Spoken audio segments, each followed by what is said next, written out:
அத்தியாயம் 13.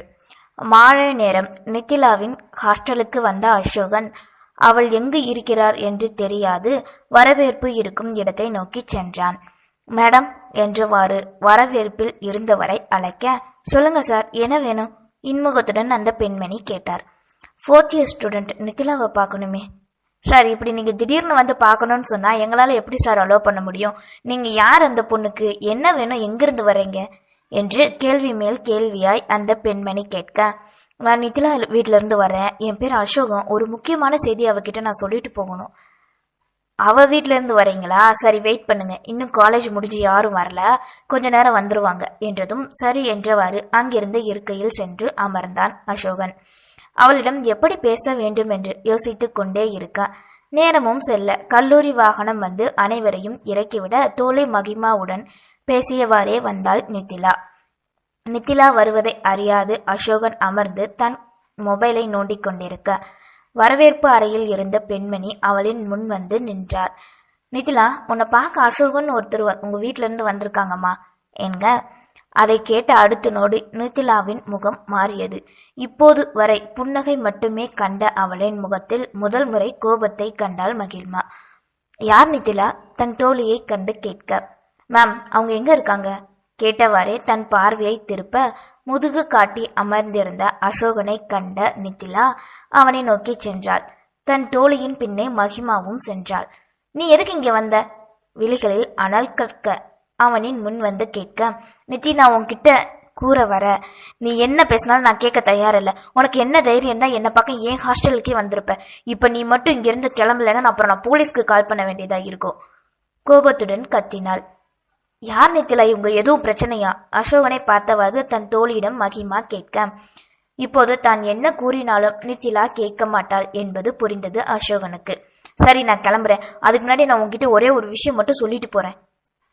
ஒன்னும் சொல்ல வேண்டாம், தயவு செய்து போ இங்க இருந்து. என் அண்ணனுக்கு மட்டும் இது தெரிஞ்சது அப்புறம் சொல்ல முடியாத அளவுக்கு தொலைச்சிருப்பாங்க நம்ம 2 பேரையும். உங்க அப்பாவுக்கு திடீர்னு உடம்பு சரியில்லாம ஹாஸ்பிட்டல்ல சேர்த்துட்டாங்க நித்திலா. நான் இங்க பக்கத்துல ஒரு வேலையை வந்தேன். மதியம் தான் எனக்கு சுந்தர் கால் பண்ணி சொன்னான்.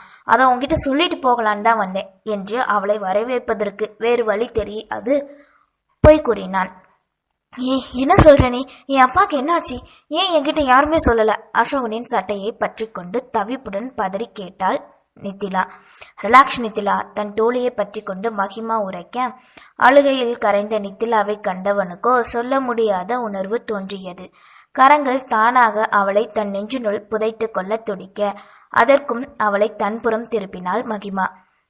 அப்பா கால் பண்ணி கூப்பிடாத போதே நான் போயிருந்தா அப்பாவுக்கு எதுவும் ஆயிருக்காது. எல்லாம் ஏன் தப்புதான்.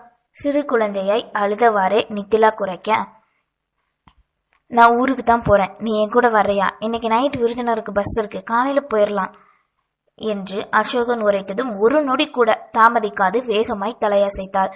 தன் வீட்டு நம்பருக்கு அழைத்து அலைபேசியில் முதலில் பேச வேண்டும் என்பதை கூட மறந்தவள் அசோகன் கூறியதும் சரி என்று கூறவே அசோகனுக்கும் செல்லும் வழியில் எப்படியாவது அவளிடம் உண்மையை கூற வேண்டுமென நினைத்தான்.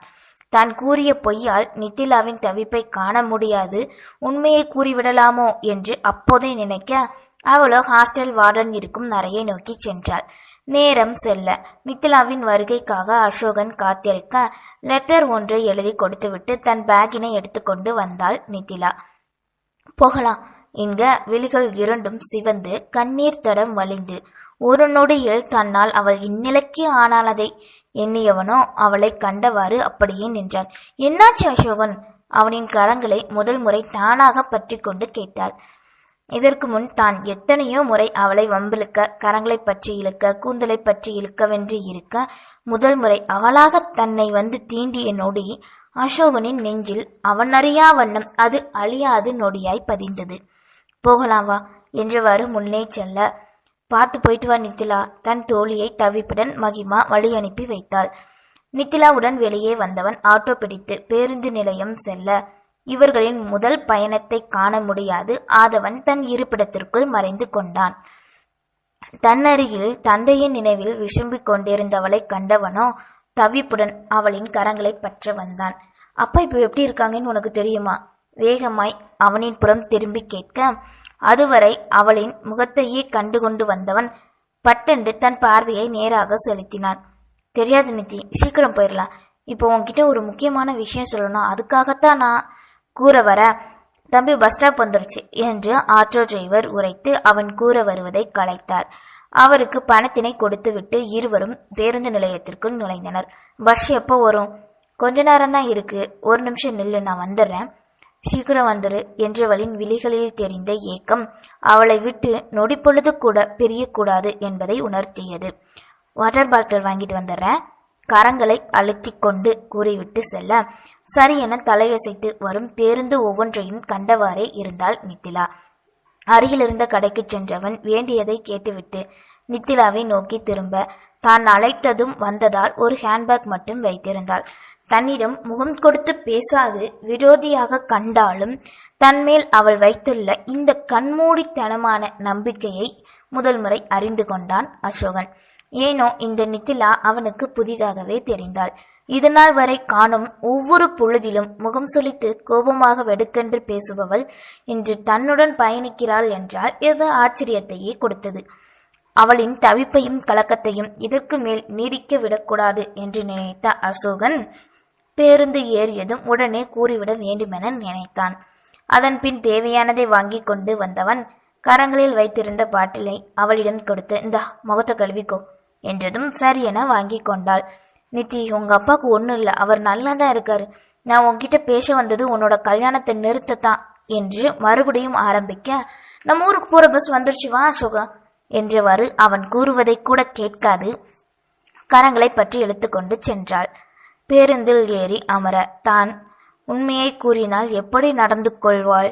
ஒருவேளை தான் கூறி அதனை தவறாக எடுத்துக்கொண்டு மறுபடியும் அவள் ஹாஸ்டலுக்கே சென்று விட்டால் என்ன செய்ய? யோசனையுடன் அமர்ந்திருக்க நித்திலாவோ தந்தையின் நினைவில் இருந்ததால் அசோகனின் முகத்தை சிறு துளி கூட காணவில்லை. நேரம் செல்ல பேருந்தும் சிறிது தூரம் பயணிக்க ஆரம்பித்தது.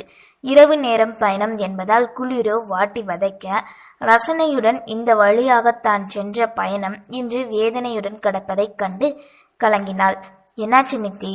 அவளின் கரங்களை பற்றி கொண்டு ஆதரவாய் கேட்க, எனக்கு டிராவல் பண்றது ரொம்ப பிடிக்கும், ஆனா இன்னைக்கு கலங்கி கொண்டு கூறியவள் தன்னையும் அறியாது ஆறுதலாய் அவனின் தோல் சாய காத்து வைத்திருந்த பொறுமை எல்லாம் மீற உண்மையை உடைக்க ஆரம்பித்தான் அசோகன். நித்தி, உங்க அப்பா வீட்டில தான் இருக்காரு, நான் உங்ககிட்ட போய் தான் சொன்னேன், உன்னை ஊருக்கு கூட்டிட்டு போக எனக்கு வேற வழி தெரியல நித்தி, நான் என்ன சொல்ல வரேன் நீ கேட்கல, அதான் அப்படி சொன்னேன். மெல்ல கூற அதனை கேட்டவளோ அடுத்த நொடி உச்ச கோபத்தில் பேருந்தும் என்று பாராது அவனின் கன்னத்தை பதம் பார்த்தாள். மறுநாள் ஷாப்பிங் செல்வதற்கு கிளம்பி தன்னறையிலிருந்து மகிமா வெளியே வர அதே நேரம் வரவேற்பில் நின்று கத்திக் கொண்டிருந்தான் நித்திலாவின் அண்ணன் கதிர்நிலவன். என்னது இப்படி சொன்ன என்ன அர்த்தம்? கோபமாக கத்த அந்த ஓசை வந்த திசையில் மகிமா காண அது நித்திலாவின் அண்ணன் என்பதை அறிந்து கொண்டாள். ஏற்கனவே நித்திலாவை காண இருமுறை வந்திருந்ததால் அவனின் அருகில் சென்றவர், அண்ணே நீங்க நித்திலாவோட அண்ணன் தானே? சந்தேகமாய் கேட்க, ஆமாமா. நித்திலாவோட அப்பா இப்ப எப்படின்னு இருக்காங்க? அவருக்கு என்ன, எப்பவும் போல நல்லா தானே இருக்காங்க. ஆமா, நித்திலா எங்கம்மா? இவங்க கிட்ட கேட்டா நேத்தே ஊருக்கு போறேன்னு கிளம்பி போயிட்டான்னு சொல்றாங்க. என்னம்மா நடக்குதுங்க? ஐயோ அண்ணன், நித்திலாவோட அப்பாவுக்கு உடம்பு சரியில்லைன்னு ஹாஸ்பிட்டல்ல சேர்த்திருக்காங்கன்னு சொல்லி நேற்று சாயந்தரம் உங்க வீட்டுல இருந்து ஒருத்தர் வந்து கூட்டிட்டு போனாங்களே. அதனை கேட்டு அதிர்ந்தவனோ, என்னம்மா சொல்ற நீ? யாரு வந்தா? அவங்க பேர் என்ன? வேகமாய் கேட்டான். சீலனோடு யோசித்தவள் பின் நினைவு வந்து, அசோகன் நித்திலா கூப்பிட்டா. முதல்ல அவங்க கிட்ட பேசும்போது கூட கோவப்பட்டான்னா, அப்புறம் முழுதாக கூறி முடிப்பதற்குள் போதுமா, இனி நான் பாத்துக்கிறேன் என்றவாறு ஹாஸ்டலை விட்டு வேகமாய் வெளியேறினான். வெளியே வந்த அடுத்த நொடி தன் தந்தையின் நண்பருக்கு அழைத்தவர் அவர் எடுத்ததும், அப்பா நித்திலா இங்கே இல்லை, அவளுக்கு எப்படியுமோ விஷயம் தெரிஞ்சு அந்த அசோகம் பையன் கூட எங்கேயோ போயிட்டாப்பா. கோபத்துடன் கத்த காருக்குள் அமர்ந்தவாறு தன் கணவனை கண்டாள் தாமரை. டேய் என்னடா நீ இப்படி சொல்ற? முதல்ல நல்லா விசாரிச்சியாடா? ஆமாப்பா, நேற்று சாயந்தரம் வந்து அந்த அசோகம் தான் ஏதேதோ சொல்லி கூட்டிட்டு போயிருக்கான், இவளும் அவ கூடவே போயிட்டான்ப்பா. அங்க வந்திருக்காங்களா என்ன? இல்லையேடா, இங்க நேற்று சாயந்தரம் கிளம்பி இன்னைக்கு 9 மணி ஆகியும் வரல அப்படின்னா என்னப்பா அர்த்தம்? ஓடி போயிட்டான்னு தானே அர்த்தம். இதுக்கு தான் முதல்ல சொன்னேன். சரி நான் வரேன், ஆக்ரோஷத்தில் கத்திவிட்டு தன் அலைபேசியை அமர்த்தினான். என்னங்க என்னாச்சு? நித்திலா எங்க கேட்டவாறு கதிர்நிலவனின் அருகில் தாமரை வர, முதல்ல கார்ல ஏறுடி, இவ்வளவு செலவு பண்ணி என் சித்தப்பா படிக்க வச்சதுக்கு நல்ல பேர் வாங்கி கொடுத்துட்டா கத்திக்கொண்டு டிரைவர் இருக்கையில் அமர்ந்தான் கதிர்நிலவன். தந்தையின் கோபத்தைக் கண்டு பிள்ளைகள் இருவரும் பயந்து அன்னையுடன் பின்னிருக்கையில் அடைக்கலம் ஆகினர். அதே நேரம் இங்கே தன் அலைபேசியை வைத்துவிட்டு நேராக தன் தம்பியின் வீட்டிற்கு சென்றார் ராஜேந்திரன். அங்கே நெருங்கிய சொந்தங்கள் சிலர் வருகை புரிந்திருக்க, தனியனோ அந்த ஊர் பசங்களுடன் அங்கு வந்தவர்களை கவனிக்க வேலை செய்து கொண்டிருந்தான். ஏலே மாணிக்கம்!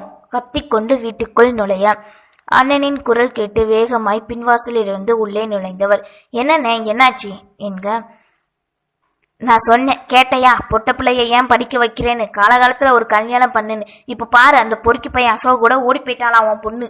கத்த சத்தம் கேட்டு அனைவரும் வர வீட்டினுள் கூட்டமே கூடியது. அண்ணன் கூறியதை கேட்டவரோ அதிர்ச்சியுடன், இல்லனே, நம்ம நித்திலாம் அப்படிலாம் பண்ண மாட்டானே, ஏதோ தப்பா புரிஞ்சுக்கிட்டு இருக்கீங்க என்றார் வேகமாய். ஆமாடா ஆமா, பொண்ணு மேல இவ்வளவு நம்பிக்கை வச்சா இப்படித்தான் சொல்லுவேன். கதிர் போய் நல்லா விசாரிச்சுட்டு தான் வந்திருக்கான். கல்யாண விஷயம் தெரிஞ்சுதான் நேத்தே அவ கூட ஓடி போயிட்டான். மாமா, அந்த அசோக் நேரத்துல இருந்து நம்ம ஊர்லயே இல்ல என்று அங்கிருந்த ஒருவன் உரைக்க தலையில் அடித்து கொண்டு கத்தி சுவரோடு சரிந்தார் திலகவதி.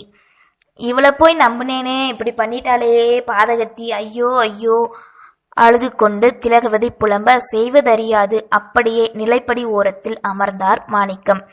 எல்லாம் அந்த அசோகம் பையனாலதான், அவனும் நித்திலாவும் அங்கேயே இருக்கான்னு இப்ப அவன் குடும்பத்துக்கே தெரியும். டேய் வாங்கடா! ஆத்திரத்தில் கத்திய தனியன் வேகமாய் வெளியேற செல்ல அவனுடன் சிலர் செல்ல அதே நேரம் செய்தி அறிந்து விஜயனும் வந்தான்.